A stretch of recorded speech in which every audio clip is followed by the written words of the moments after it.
Alright, I'm Aaron Heiser, Maker's Leather Supply, and this is the last video in our series on making this simple business card wallet. Okay, we just got it all sewn up, and now we're going to work on the edges. We're going to start by sanding, and then we're going to come over here to the desk and use our edging tool, and we'll burnish the edges and make them look pretty. So here we go.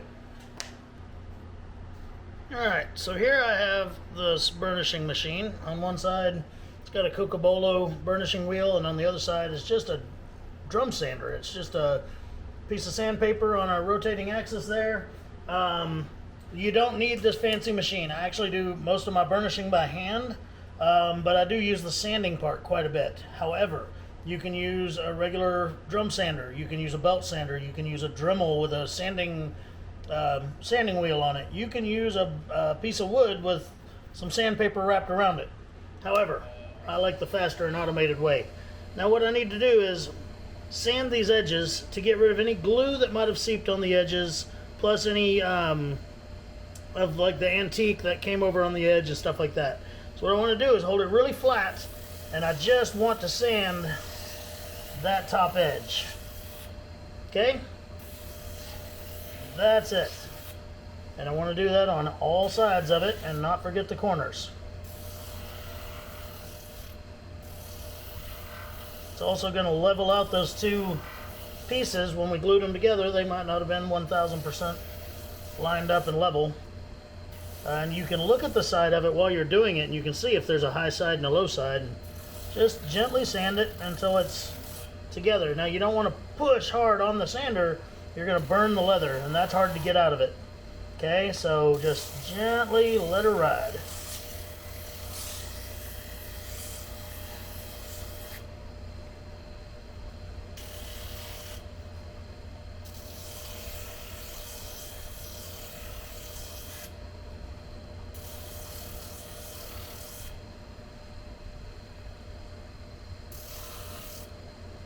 Alright, and there's what we're left with. Just flat edges, okay? Back to the desk we go. Alright, so what we're going to use is our edge beveler. There's many different styles and shapes out there. This is just one of the ones I have here in my office right now. Edge bevelers come in different sizes though, okay? And you want to use a smaller size on a thinner piece of leather, okay? So this is a 4 to 5 ounce back, 2 to 3 ounce interior, not that thick. So this is a number 1 edge beveler. And you're just going to take it and you hold it right along the edge and you just push. And what it does is just barely take the corner off of it. Okay? Go around the corners with it. And you're going to do this on both sides of your project. And that'll give us a nice rounded edge to start with when we do our burnishing, which is to smooth and pretty up those edges so that this looks professionally done when it's completed.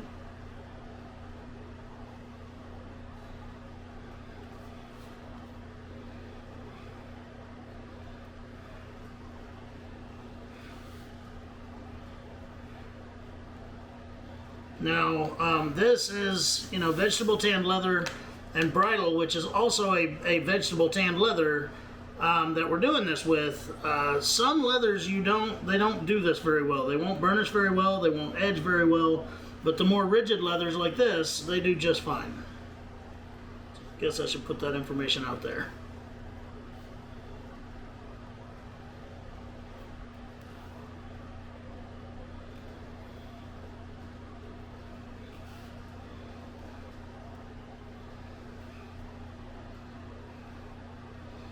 There we go. Now, a step you can do is you can take a dauber and some dye, and you can dye that edge. Get on camera there. You can dye that edge before you burnish it. I don't have a dauber over here. I used the one I had to do my border dyeing earlier, so I'm not going to dye the edge of this. Now, when it comes to actually burnishing this edge, there's a lot of different compounds and ways you can do it. Some people take a bar of saddle soap and just lightly dampen the edge and run that saddle soap on there and slick it. Some people use a product called gum tragacanth. Some people just use water. Water will work. Gum tragacanth will work. My favorite thing to use though is called Tokenol. I like it because it works on the most edges. Like I said, some leathers are they're more difficult to do an edge on, but I think that Tokenol works on more different kinds of leather than any other product that I've ever used. Okay, it's a little bitty can and it's not cheap. It's like $9 for that little can, but if used sparingly and appropriate the right way, then this little can will last forever. Okay, a really long time. And I just dip my finger in it and I run my finger right along the edge, making sure that I've got some Tokenol all over it. It kind of feels like Elmer's glue. It almost smells like Elmer's glue, but it's not.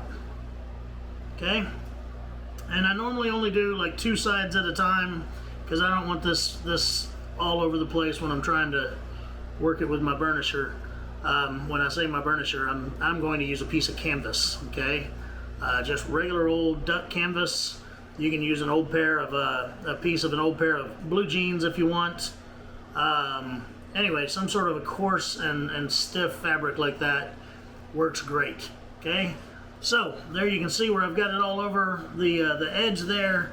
I'm gonna grab a paper towel here so that I can wipe off the excess. But I'm just gonna take my finger and kind of wipe the excess off. I leave it on there for a few seconds. Then I wipe the excess off. And then I'm going to take my canvas piece and I'm just going to rub it briskly back and forth. Just rubbing, okay? And then I'll go over here to this side where I also had it, and I'll do that side too. Don't forget your corner. You're just going to rub briskly, okay? Most burnishing compounds work best with a little bit of friction, so you want to give it a good rub. There are some out there that do not require friction. They just require maybe that you just rub it one direction. But again, this Tokenol works great just like this, and this is the way that I've really liked using it. So there we go. And I'll show you the difference. All right, so there is a burnished edge right there. It's nice and shiny, it's even, it's smooth, versus an unburnished edge. It's all kind of hairy and fuzzy and not smooth. Okay, so I'm going to do the exact same thing to the other 2 sides here. Okay, get a nice little coating of the Tokenol on there, or whatever burnishing liquid I'm using. Okay. Now, if your ag teacher has ever been to one of my classes at the Ag Teachers Convention, I've got a little bit of a homemade mixture that I use for this that I share with them, but it's not the best stuff, but it works all right. But I don't share it in public forum. You got to come to one of my classes. All right. Now, wiping all the excess off. And then again, I'm just going to take my canvas, give it a rub.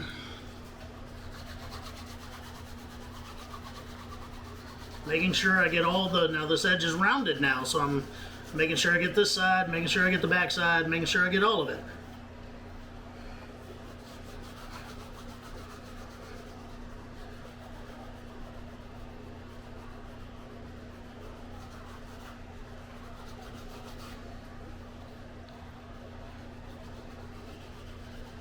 Don't forget your corners. Very easy to forget the corners. Probably should have dyed this before I did it because my edge beveler did take off some of the dyed leather and my edges look kind of naked compared to the rest of the border, but that's okay. All right, so this project is done. That's it right there. Only other thing I would do to this project is, right now is trained to fold or lay flat because that's how the leather started out. Now I need to fold it in half, make sure it's folded straightly, crease it just a little bit. I'm not trying to push so hard that I create like a flat paper crease there, but you know, you do want it to fold in the same spot every time. So if you stretch the leather a little bit by pressing down on it there, guess I could do it that way. And then generally I would leave like a book or something on top of this overnight, making sure it's very straight in there, okay? You don't want it to sit in there overnight and it be askew or anything. You want it nice and folded right. And that's it. It's ready to go. It's ready to hold. It can hold your bank card and driver's license, stuff like that, or it can hold business cards. It can hold whatever cards. All right. So that was the walkthrough on this project. I hope you enjoyed it. Hope you're able to follow along. Hope your project turns out just as nice as you want it to. Until next time, I'm Aaron Heiser of Maker's Leather Supply, and I hope you have a great day.